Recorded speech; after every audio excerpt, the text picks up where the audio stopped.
नमस्कार, मैं अमनदीप पिलानिया और आप देख रहे हैं पंजाब केसरी टीवी। हर साल की तरह लोकदल पार्टी एक विशाल भव्य रैली का आयोजन करती है। ताऊ देवीलाल के जन्म दिवस पर यह रैली का आयोजन किया जा रहा है। अब की बार इनेलो पार्टी ने रोहतक की भूमि को चुना है और 112वीं जयंती 25 सितंबर को मनाने का काम किया जा रहा है। हमारे साथ अनिरुद्ध खटकड़ हैं जो इनेलो पार्टी में प्रदेश महासचिव के पद पर हैं। इनसे जानते हैं रैली के बारे में और लोकदल पार्टी की गतिविधियों के बारे में।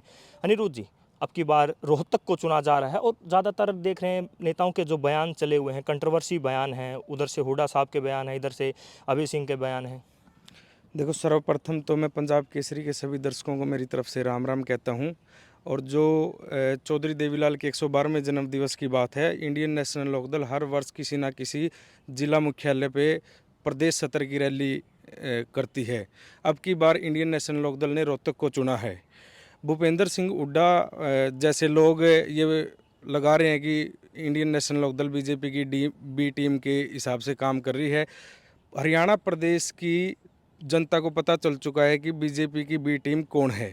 भूपेंद्र सिंह हुड्डा ने जैसे चुनाव में बीजेपी के साथ साठगांठ करके बीजेपी की तीसरी बार सरकार बनाने का काम किया, इससे हरियाणा प्रदेश की जनता बखूबी जान चुकी है कि भूपेंद्र सिंह हुड्डा बीजेपी की बी टीम है। और अगर भविष्य में 2029 के चुनाव में अगर कोई बीजेपी का मुकाबला कर सकती है तो इंडियन नेशनल लोकदल की बी टीम का जिक्र करें तो हम कांग्रेस को बी टीम कहा जाता है, उधर लोकदल पार्टी को भी कुछ लोग बी टीम कहते हैं। गोपाल कांडा का एक बयान था कि अर्जुन चौटाला की मनोहर लाल खट्टर ने मदद की है। देखो, गोपाल कांडा जैसे वाहियात के लोगों के बारे में मैं जिक्र भी नहीं करना चाहूँगा, क्योंकि वो कभी भूपेंद्र सिंह हुड्डा के पास जाके बैठ जाते हैं, कभी मनोहर लाल के पास जाके बैठ जाते हैं। वो किसी थाली के वो नहीं है, चट्टे बट्टे नहीं है, वो कहीं भी जाके बैठ सकते हैं। उनकी कोई दे धर्म उनका है नहीं। और मैं कहता हूँ इंडियन नेशनल लोकदल को आप प्रूव कर दो कहाँ पे बी टीम है। हमने कहाँ बीजेपी का साथ दिया। कांग्रेस तो हर कदम पे बीजेपी का साथ देती आ रही। 2016 का राज्यसभा चुनाव हो, दीपेंद्र सिंह हुड्डा ने राज्यसभा का चुनाव लड़ा, बीजेपी ने कैंडिडेट नहीं उतारा। हाँ, आपने जिक्र करने की बात कही। इलाहाबाद उपचुनाव जब हुआ उस समय अविश्वास प्रस्ताव लाया गया था कांग्रेस के द्वारा, तो कांग्रेस के नेता कहते हैं कि अभय सिंह चौटाला ने खिलाफ वोटिंग करने की बजाय इस्तीफा दिया था। देखो, हमारे पास इकलौता एक विधायक था। अगर हम अविश्वास प्रस्ताव के पक्ष में वोट भी कर देते तो हमसे कुछ नहीं होना था, क्योंकि हरियाणा पंजाब और एक हरियाणा का आंदोलन नहीं था, वो समूचे राष्ट्र का आंदोलन था, समूचे भारतवर्ष का एक आंदोलन था। हमारे एक वोट से कोई फर्क नहीं पड़ता था। लेकिन किसानों की मांग थी कि कोई ना कोई नेता इस्तीफा दे के हमारे बीच में आए। और उनको सबसे ज़्यादा आशा थी दुष्यंत चौटाला से, क्योंकि वो चौधरी देवीलाल का पड़पोता था और वो राज में बैठा था। उन किसानों को था कि वो राज छोड़ के हमारे बीच में आएगा और चौधरी देवीलाल के नक्शे कदम पर चल के हमारा साथ निभाएगा। वहाँ भी उन्हें निराशा हाथ लगी। फिर उन्हें था कि चौधरी भूपेंद्र सिंह हुड्डा विपक्ष के नेता थे और 31-32 विधायक कांग्रेस के थे। उनको था कि भाई भूपेंद्र सिंह हुड्डा सभी विधायकों के साथ इस्तीफा देकर आएंगे और इस आंदोलन को मजबूती मिलेगी। लेकिन भूपेंद्र सिंह हुड्डा ने भी उनके इस्तीफा तो दूर की बात, वो किसी धरने पर भी नहीं गए। किसानों को निराशा हाथ लगी। उसके बाद सिर्फ उनके पास एक चेहरा बचा था जिनको उनसे आशा और उम्मीद थी, केवल मात्र चौधरी अभय सिंह चौटाला जी। और किसानों ने कहा था कि अगर आपको हमारे साथ आके बैठना तो आप इस्तीफा देकर हमारे पास बैठे। अभय सिंह चौटाला जी ने कहा था मैं इस्तीफा तो दे दूंगा, लेकिन इलाहाबाद की जनता ने मुझे विधायक बना के विधानसभा भेजा है। मैं पहले इलाहाबाद की जनता से पूछूंगा कि भाई किसानों ने मेरे से इस्तीफा मांगा है तो मुझे क्या करना चाहिए। इलाहाबाद की जनता ने कहा था कि हम बहुत खुशनसीब है कि हमने ऐसा विधायक चुन के विधानसभा में भेजा है जो किसानों के हकों की, गरीब मजदूर के हकों की लड़ाई सड़कों से लेकर विधानसभा तक लड़ता है। इसी नक्शे कदम, चौधरी देवीलाल के नक्शे कदम पर चलते हुए अभय सिंह चौटाला जी ने किसानों के लिए इस्तीफा दिया। और रघुकुल रीत सदा चली आए, प्राण जाए पर वचन न जाए। 27 जनवरी को सुबह विधानसभा के स्पीकर को अपना इस्तीफा देकर किसानों के साथ बैठने का कार्य चौधरी अभय सिंह चौटाला जी ने किया। रैली से पहले लगातार ज्वाइनिंग देख रहे हैं, लगातार पोस्टें आ रही हैं। आज उस नेता को ज्वाइन करवाया, आज कांग्रेस के पूर्व नेता को या जेजेपी के पूर्व नेता को। एक पोस्ट की चर्चा है आजकल, धर्मवीर फौजी शायद नाम है उनका। कहा गया है कि लोकदल की तरफ से इन्होंने जेजेपी की तरफ से लोकसभा का चुनाव लड़ा। हम कल रात देख रहे थे दिग्विजय सिंह चौटाला एक वीडियो डालते हैं, उसमें कहा गया है कि जो अभी अपने नाम के आगे सत्य लगाता है वो कहीं ना कहीं झूठ है, और जो ये पोस्टें हैं और ये जो ज्वाइनिंग है सोशल मीडिया पर पोस्टें डाली जा रही हैं, कहीं ना भी कहीं उन्होंने चुनाव नहीं लड़ा है और लोकदल झूठा प्रचार कर रही है कि उन्होंने चुनाव लड़ा है। देखो, लोकदल झूठा प्रचार नहीं कर रही। मैं मान सकता हूँ कई बार आईटी सेल वालों से गलतियाँ हो जाती है। चौधरी साहब ने भी कहा कि जो गलतियाँ हुई उनको हम सुधार करने का काम करेंगे। लेकिन धर्मवीर फौजी पूर्व में जजपा के नेता थे, वो कांग्रेस में चले गए थे, लेकिन उनके पास कोई पद नहीं था कांग्रेस में। और जब भी कोई नेता ज्वाइन करता है तो उसके पुराने पद को देखा जाता है कि भाई किस पार्टी में किस ओहदे पे था। उसको देखते हुए वो जजपा में बड़े पद पे थे और उनको शामिल हुआ, तो हम यही लिखेंगे कि वो जजपा में फलाने पद पे थे और उस पद के। लोकसभा चुनाव लड़ चुके हैं ऐसा कुछ लिखा था। हाँ, वो लिखा था, लेकिन मैंने बताया कि आईटी सेल वालों से कभी कभार गलती हो जाती है, कई बार अधूरी नॉलेज रह जाती है, उसको हमने ठीक करवाने का काम किया है। नेता दोबारा चेक नहीं किया जाता कि क्या पोस्ट डाली जा रही है उनके ऑफिशियल अकाउंट्स पे? आजकल चौधरी अभय सिंह चौटाला जी रैली को लेकर बड़े बिजी शेड्यूल चले हुए हैं। उस प्रकरण में कई बार नेताजी इतने बिजी शेड्यूल के चलते चेक नहीं कर पाते। वैसे निरंतर नेताजी चेक करते हैं अपने सोशल मीडिया को। कांग्रेस के नेता कह रहे हैं कि रैली के लिए रोहतक ही क्यों चुना, वो कुरुक्षेत्र है, करनाल है, अन्य जिला भी चुन सकते थे। उस पर काफ़ी नेता कह रहे हैं कि रोहतक ही क्यों चुना, वो भाजपा को मजबूत कर रहे हैं, ऐसा आरोप कांग्रेस के नेताओं का है। देखो, रोहतक की धरती हमेशा चौधरी देवीलाल की संघर्ष भूमि रही है। चौधरी देवीलाल ने मैम से चुनाव लड़के भारत के उप प्रधानमंत्री के पद तक गए और रोहतक की धरती से इन लोगों को बहुत प्यार है और रोहतक के लोगों को भी चौधरी देवीलाल से बहुत प्यार है। सिरसा में रैली करते हैं हुड्डा साहब, कभी हम नहीं कहते। जींद मेरा ज़िला है, जींद में कभी बहुत सारी पार्टियां जींद में रैली करती, कभी जींद के लोगों ने ये नहीं कहा कि जींद में रैली क्यों कर रहे। ये तो एक ओछी मानसिकता का परिचय है हुड्डा साहब का। उन्होंने ये बात कहनी भी नहीं चाहिए कि वे रोहतक में रैली क्यों कर रहे हैं।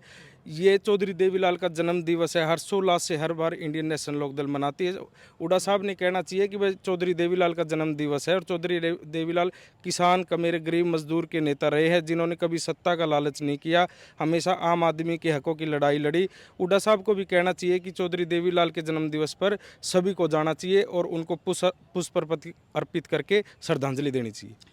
पहली रैली की जा रही है जयंती, जो हर साल इनेलो मनाती है। हर बार कहीं ना कहीं ओम प्रकाश चौटाला मुख्य रूप से दिखाई देते थे, अब की बार उनके बिना पहली ये रैली की जा रही है, तो कितनी कामयाब मानते हैं ये रैली को? देखो, चौधरी ओम प्रकाश चौटाला जी की कमी हमें बिल्कुल महसूस होगी, क्योंकि चौधरी ओम प्रकाश चौटाला जी को लोग सुनने लाखों की तादाद में आते थे, लेकिन अब की बार वो कमी ज़रूर महसूस होगी।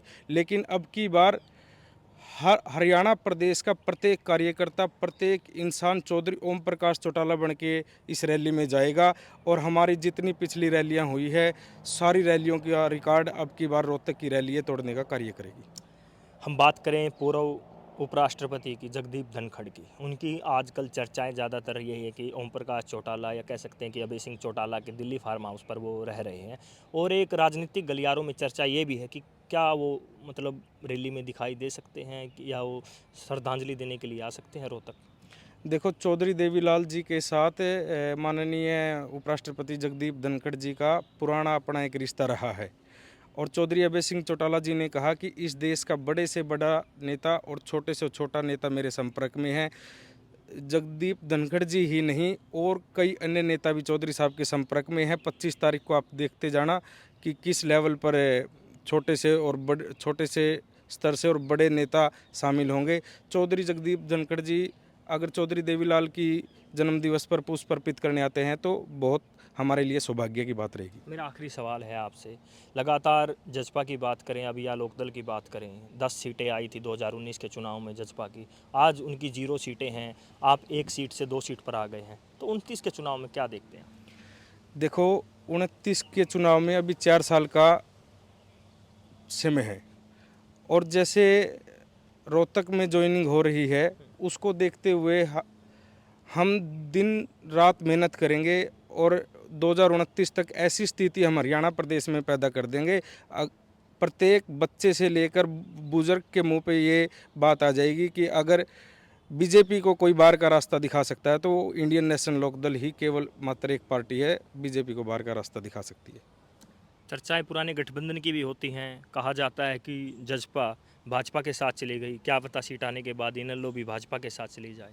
देखो, हमारी लड़ाई कांग्रेस और भाजपा दोनों से है, हमारी लड़ाई एक से नहीं है। चौधरी ओम प्रकाश चौटाला जी हमेशा कहते थे भाजपा और कांग्रेस नागनाथ और सांपनाथ है, और ये हरियाणा प्रदेश के लोगों को अब पता भी चल चुका, क्योंकि जो 2024 का चुनाव था वो कांग्रेस और बीजेपी ने मिलके लड़ने का कार्य किया। जहाँ तक बात है हमारे वहाँ जाने की, हमारा जब, अगर हम अतीत की बात करें तो हमारा जब 2000 से 2005 तक सरकार थी, भाजपा के साथ हमारा गठबंधन था, लेकिन हम भाजपा हमारे सहयोगी दल था, ना कि हम भाजपा के सहयोगी दल थे। हम मुख्य भूमिका में थे, और उस वक्त भाजपा के नेता होते थे श्री अटल बिहारी वाजपेयी जी। उनकी नीतियों में और आज के प्रधानमंत्री जो नरेंद्र मोदी है, उनकी नीतियों में दिन रात का अंतर है। नरेंद्र मोदी तो श्री अटल बिहारी वाजपेयी के आसपास भी नहीं खटकते, उनके साथ अलग विचारधारा थी अटल बिहारी वाजपेयी जी के साथ, लेकिन आज की भाजपा अलग भाजपा है, यहाँ हम जाने का कार्य कभी नहीं करेंगे। जी, ये थे हमारे साथ अनिरुद्ध खटकड़, प्रदेश महासचिव इनेलो के पद पर हैं, और आगामी जो कुछ दिन बाद 25 सितंबर को रोहतक की भूमि पर ताऊ देवीलाल की 112वीं जयंती मनाने का काम लोकदल पार्टी कर रही है, उसको लेकर इन्होंने विचार रखे। जगदीप धनखड़ को लेकर भी इन्होंने सवाल थे जो हमारे, उनका जवाब दिया। और आगामी जो राजनीति रहने वाली है, जजपा और इनेलो का एक खास जिक्र हरियाणा की राजनीति में रहता है, क्योंकि कुछ समय पहले ये एक ही परिवार था। आज जजपा अलग पार्टी है, लोकदल अलग पार्टी है। लोगों की निगाहें हैं 2029 में लोकदल कहां पर स्टैंड रखती है। जींद से पंजाब केसरी के लिए मैं मनदीप पिलानिया। सभी प्रदेशवासियों को आपके छोटे भाई मंजीत पहलवान कनेली के हाथ जोड़कर राम राम। आप सभी को पता है आने वाली 25 सितंबर को जननायक चौधरी स्वर्गीय देवीलाल जी की सम्मान दिवस में एक रैली का आयोजन किया जा रहा है। मेरे सभी काका ताऊ माताओं बहनें छोटे बड़े भाइयों से हाथ जोड़कर अपील है कि सुबह कनेली फार्म पर 9 बजे 25 तारीख को पहुंच जाएं, और हम यहां से सारे साथी दल बल के साथ और एक अनुशासन के साथ रैली में जाने का काम करेंगे, और चौधरी अभय सिंह चौटाला के हाथ मजबूत करने का काम करेंगे। राम राम, जय बाबा जी। हमसे जुड़े रहने के लिए हमारे YouTube चैनल को सब्सक्राइब करें और नई वीडियो की नोटिफिकेशन के लिए बेल आइकॉन को दबाएं। अगर आप ये वीडियो Facebook पर देख रहे हैं तो लाइक जरूर करें और ज्यादा से ज्यादा शेयर करें। धन्यवाद।